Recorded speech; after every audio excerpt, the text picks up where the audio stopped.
classes. Hello everyone, it's time to learn again at English classes with Teacher Says. Today we will study the rules on subject-verb agreement. It is very important for you to know and master all of these rules for you to speak and write in English correctly. But before we discuss all these rules, let us have first a clear understanding of the subject and the verb.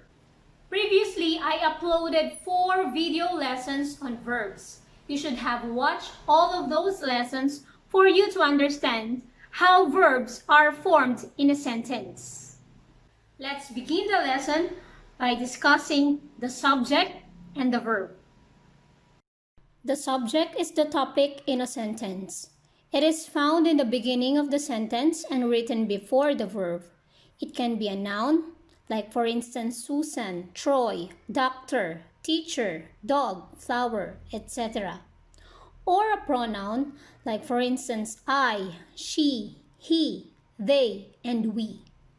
Examples: the flower blooms in the garden. They read the book quietly. The verb is the action that tells what the subject does in a sentence. It appears after the subject. Examples: the flower blooms in the garden. They read the book quietly. Take note, when we make the subject agree with the verb, we have to identify first the number of the subject. Is it singular or plural? Singular means you only have one subject. Plural, on the other hand, means there are 2 subjects or more. We add S or ES to plural regular nouns while we change the spelling of plural irregular nouns. Take a look at these tables. The first table shows examples of regular nouns, while the second table shows examples of irregular nouns. For regular singular nouns, dog, pie, country, table, and mango, their plural forms are dogs, pies, countries, tables, and mangoes. For irregular singular nouns, tooth, child, person, leaf, woman, their plural forms are teeth, children, people, lives, women. But on the case of verbs, we do the opposite. We add S or ES to a singular verb in present tense, and we retain the base form of a plural verb. Examples: Sophia learns how to dance. The verb is singular because our subject is singular, which is Sophia. The next example, the children learn how to dance. Our verb is plural without S because our subject is plural, which is the children. How to make the subject and verb agree? First, identify the subject of the sentence. Second, decide if the subject is singular or plural. Lastly, decide which verb form will match with the subject. Now you know how to identify a singular or plural subject or verb. We can now start discussing the rules on subject-verb agreement. Rules on subject-verb agreement. Rule number 1. The subject and verb must agree in number. Both must be singular or both must be plural. Examples: the car belongs to my brother. They also play football. Rule number 2. The number of the subject, whether singular or plural, is not changed by words or a phrase that come in between the subject and the verb. Example: one of the boxes is open. Here, the subject one and the verb is are both singular.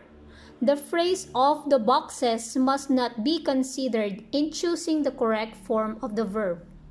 Rule number 3. Indefinite pronouns like anybody, nobody, somebody, Everybody, someone, everyone, anyone, no one will always take singular verbs, while indefinite pronouns, both few, many, others, and several will always take plural verbs. Examples: someone in the game was hurt. Few in the game were hurt. Rule number 4. Words like some, any, all, most may be singular or plural depending upon the noun in the off phrase. Examples: most of the news is good. The noun in the off phrase is news, which is singular, therefore our verb is also singular. Most of the flowers were yellow. The noun in the off phrase is flowers, which is plural, therefore our verb will also be plural. Rule number 5. Subjects joined by and are plural. Subjects joined by or nor take a verb that agrees with the last subject. Examples: first sentence, Bob and George are living. The subjects are joined by and, therefore our verb will be plural. Second sentence, neither Bob nor George is living. The subjects are joined by nor, so we will consider the subject nearest to the verb, which is George. George is singular, therefore our verb will also be singular. Third sentence, either the teacher or students are attending the ceremony. The subjects are joined by or, so we will consider again the subject nearest to the verb, which is students. Students is plural, therefore our verb will also be in plural form. Rule number 6. There and here are never subjects. In sentences that begin with these words, the subject is usually found later on in the sentence. Example: there were 5 books on the shelf. Where agrees with the subject books.